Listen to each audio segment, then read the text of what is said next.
전신갑주로 무장한 크리스천은 다시 천성을 향해 걸어가다 아블로온을 만나게 됩니다. 아블로온은 그의 믿음을 약화시키려 했지만 말씀의 검과 하나님의 도움으로 승리하게 됩니다. 승리의 기쁨도 잠시 사망의 음침한 골짜기를 만나면서 또다시 두려움에 휩싸입니다. 그러자 하나님께서 그에게 한 사람의 음성을 듣게 하셔서 그곳을 무사히 지나게 하십니다. 길을 걸어갈 때 항상 하나님의 돌보심과 은혜가 있습니다. 오늘 우리는 철로 역정의 네 번째 이야기, 죽음의 길을 통해 절망 속에서도 우리의 걸음을 인도하시는 하나님을 기대하며 감사하는 시간들이 되길 바랍니다. 크리스천은 천성을 향해 떠나기 전 병기고에서 머리부터 발끝까지 무장한 후 겸손의 골짜기로 내려갑니다. 골짜기로 내려오다 아블론과 마주쳤습니다. 아블론은 경멸하는 자세로 크리스천을 쳐다보며 그를 공격하였고, 크리스천은 말씀의 검과 하나님의 도움으로 승리하게 됩니다. 여기서 등장하는 아블론은 요한계시록 9장 11절 말씀에 등장하는 마귀를 의미합니다. 마귀는 성도들을 두렵게 하여 그의 믿음을 약화시키거나 없애려 합니다. 그러므로 믿음의 사람들은 마귀의 공격을 정면으로 대적해야 합니다. 골짜기를 다 지나니 사망의 골짜기가 나옵니다. 크리스천은 두렵지만 들어가니 귀신과 해골, 소름 끼치는 소리와 불꽃과 연기, 화염이 쏟아져 나옵니다. 그는 기도하면서 앞으로 걸어가며 자신보다 앞서 걸어가는 한 사람의 소리를 듣게 되었습니다. 내가 사막의 음침한 골짜기로 다닐지라도 해를 두려워하지 않을 것은 주께서 나와 함께 하심이라. 한 성도의 외침은 크리스천을 매우 기쁘게 하였습니다. 고난 가운데 있는 성도들은 같은 고난 가운데 있는 다른 성도들을 통해 위로를 받습니다. 시험을 극복할 용기를 얻죠. 어려움과 고난을 받을 때 나만 이런 고난을 받는 것 아닌가라는 생각이 들 수 있습니다. 그러나 우리는 기억해야 됩니다. 그 길 속에 하나님께서 우리와 함께 하십니다. 하나님이 나를 인도해 주십니다. 사망의 음침한 골짜기를 빠져나온 크리스천은 작은 언덕에 이르게 됩니다. 이곳에서 크리스천은 앞서가는 신실을 만납니다. 둘은 함께 길을 걸어가며 자신들의 순례의 길에서 체험한 것을 서로 나누며 달콤한 영적 교제를 나눕니다. 두 사람이 거친 들판을 벗어나려고 할 때 신실이 뒤를 돌아보니 멀리서 반가운 사람이 등장합니다. 바로 전도자입니다.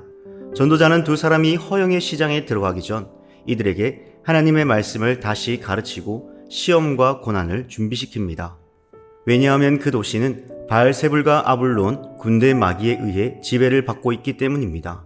허영의 시장에 도착한 크리스천과 신실로 인해 큰 소동이 일어납니다. 두 순례자가 입은 옷과 언어가 허영의 도시 사람들과 너무 달랐기 때문입니다. 두 사람의 모습을 보고 한 사람이 조롱하며 무엇을 사려는지 묻습니다. 두 순례자는 진리를 산다고 말하자 사람들은 그들을 비웃고 조롱하며 철장에 가둡니다. 이후 재판에서 신실은 결국 유죄 판결을 받아 처형을 당하며 크리스천은 집행유예를 받아 감옥에 다시 갇히게 되었습니다. 감옥에서 탈출한 크리스천은 계속 순례의 길을 떠납니다. 순례의 길에서 크리스천은 소망을 만나 그가 왜 이 길을 걸어가게 되었는지를 듣게 됩니다. 소망은 허영의 시장에서 순교한 신실을 보고 감명받아 순례의 길을 떠나게 되었다고 합니다. 가다 보니 재물이라는 언덕에서 대마라는 사람이 은광에서 쉽게 재물을 얻을 수 있으니 구경하라고 손짓합니다. 그러나 앞서가던 사람들 중 은광을 구경하려다 곁길로 빠져 다치거나 불구가 되거나 죽기도 합니다. 성도는 세상의 것들이 영원하지 않다는 것을 알고 거기에 너무 많은 마음을 두어서는 안 됩니다. 눈앞에 보이는 즐거움에 나의 마음을 쏟으면 결국 영원한 것을 잃어버립니다. 대마의 시험을 물리친 크리스천과 소망은 비석 앞에 서게 됩니다.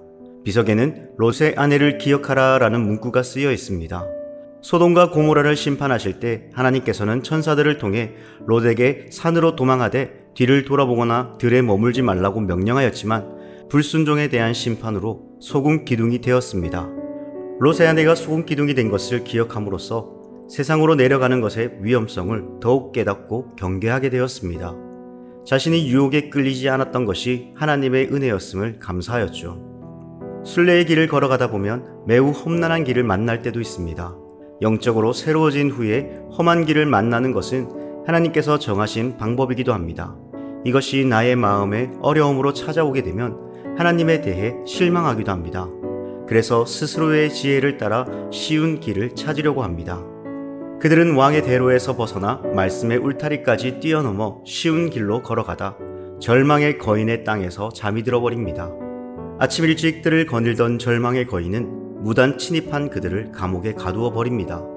두 순례자는 절망 속에 갇혀 아무것도 하지 않다가 토요일 저녁 비로소 기도하기 시작합니다. 기도는 주일 새벽까지 계속 이어졌습니다. 그러자 크리스천의 가슴 속에 약속이라는 열쇠가 있다는 것이 생각났습니다. 의심의 성 안에 있는 어떤 문도 열 수 있는 약속의 열쇠로 감옥문을 열고 드디어 탈출하게 되었습니다. 그들에게 기도라는 은혜의 수단을 사용하게 하심으로 영혼의 부흥이 일어나게 하신 것입니다. 눈물의 강구 속에서 하나님의 약속의 말씀을 기억나게 하셨습니다. 기록된 하나님의 말씀은 은혜의 회복이 있어 중요한 수단입니다. 의심과 두려움을 물리칠 수 있으며 의심의 성에 어느 문도 열 수 있었습니다.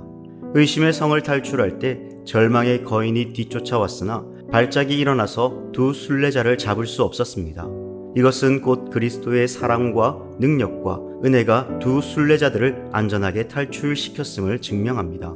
비록 우리 모두가 순례의 길을 걸을 때 불편하다고 할지라도 기쁨으로 걸어가야 하는 이유가 여기에 있습니다.